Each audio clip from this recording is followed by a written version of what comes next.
This is Valmiki Ramayan, Season 7, Episode 13. Hanuman gets the Sanjeevani herb. Kumbhakarna was dead. Ravan mourned. With my brother gone, I have no desire to live. Rajyena nasti me karyam, king karishyami sitaya. This kingdom means nothing to me now. What will I do with Sita? But Ravan's sons, Trishira, Devantak, Narantak, and Atikaaya, assured him that they would win the war for him. The two armies clashed once again.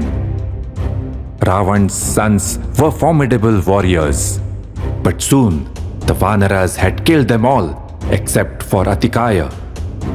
Atikaaya, true to his name, was enormous in size. When the Vanaras first saw him, they thought Kumbhakarna had returned somehow. Lakshman stepped up to tackle Atikaaya. The two engaged in a fierce battle. Both effectively neutralized most of the astras that the other fired. Valmiki says, when Lakshman fired off the Agneyastra, Atikaaya used the Suryastra in defense.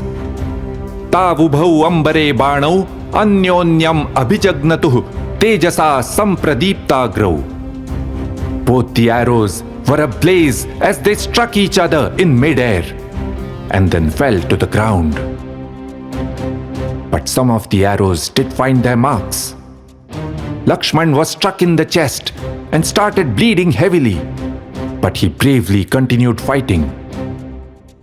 Atikaaya was wearing strong armor. When Lakshman's arrows hit him, they simply fell to the ground, their tips broken. Bhagnagrashalyah sahasa peturbana mahitale. Finally, Lakshman aimed an arrow at Atikaaya's neck and fired it off with so much power that it sliced off his enemy's head. Ravan's eyes filled up with tears when he got the report from the front lines. Mahabashpa pariplutaksha.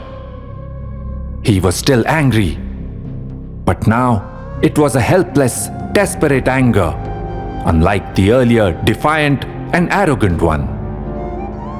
Indrajit could not bear to see him like this and said, "O father, I promise you this. You shall see Ram and Lakshman lying dead on the battlefield, pierced by my arrows."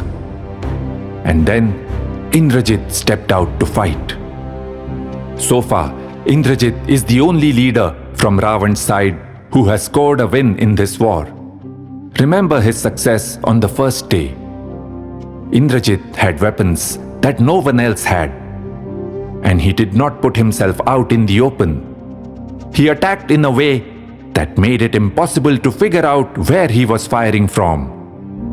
The way he fought was incredible, almost unreal, Mayavi. When Indrajit came to the battlefield, he made a surprise move. He asked his troops to surround his chariot and to remain on guard. Next, he lit a fire on the ground and placed his weapons all around it. And then, chanting mantras and making offerings into the fire, he readied his weapons, including the most deadly Brahmastra. As the flames went up in the desired way, Indrajit felt confident. Victory would surely be his. And then he disappeared into the Rakshasa army. The Rakshasas started their assault. Indrajit was some distance from the front line, but the Vanaras were still within his striking range. And within no time, he had put Sugriv, Angad, Nal, and others out of action. The Vanaras bravely tried to repel the attack, but Indrajit's onslaught was too much for them. When they could not even see him, how could they stop him? And then Indrajit brought out his most lethal weapons. These weapons would explode in the air and release a hail of sharp darts in all directions. The effect was devastating. The blazing darts rained down on the Vanaras, killing them by the hundreds. Some unfortunate ones tried to see where the attack was coming from, and just as they looked up, the darts struck them in their eyes. Udikshamana gaganam kechin netre shutaditah. Indrajit then turned his attention to Ram and Lakshman. He used the Brahmastra and struck their bodies with so many arrows that soon they were also lying on the ground, grievously injured. And then again, Indrajit incorrectly thought that his job was done.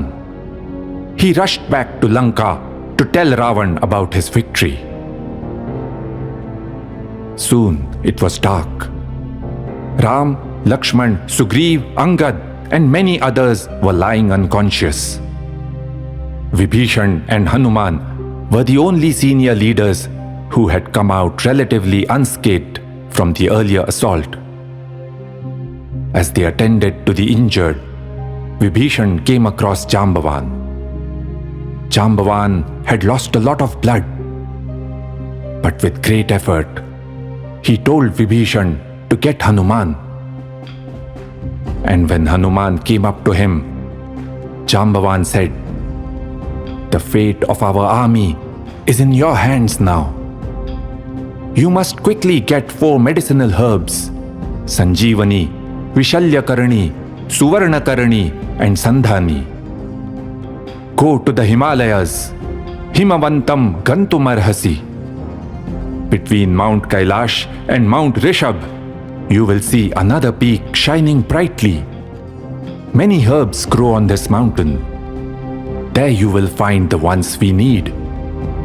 O greatest of Vanaras, now go! Only you can do this." So this is the famous story of Hanuman flying to the Himalayas and bringing back a mountain. Did that really happen? Let us first see how Valmiki has described it, and then we will consider whether the descriptions can be taken literally or not. Valmiki says, Hanuman grew his body to an enormous size. Even the mountain he was standing on got pressed into the earth. And then he took a giant leap into the sky and went off towards the Himalayas. He zipped past mountains, lakes, rivers, and cities. And soon he reached the mountain where the herbs were growing. But he could not find the ones he was looking for. The plants realized that someone was looking for them and made themselves invisible. Vidnyaya arthinam ayantam tato jagmuh adarshanam.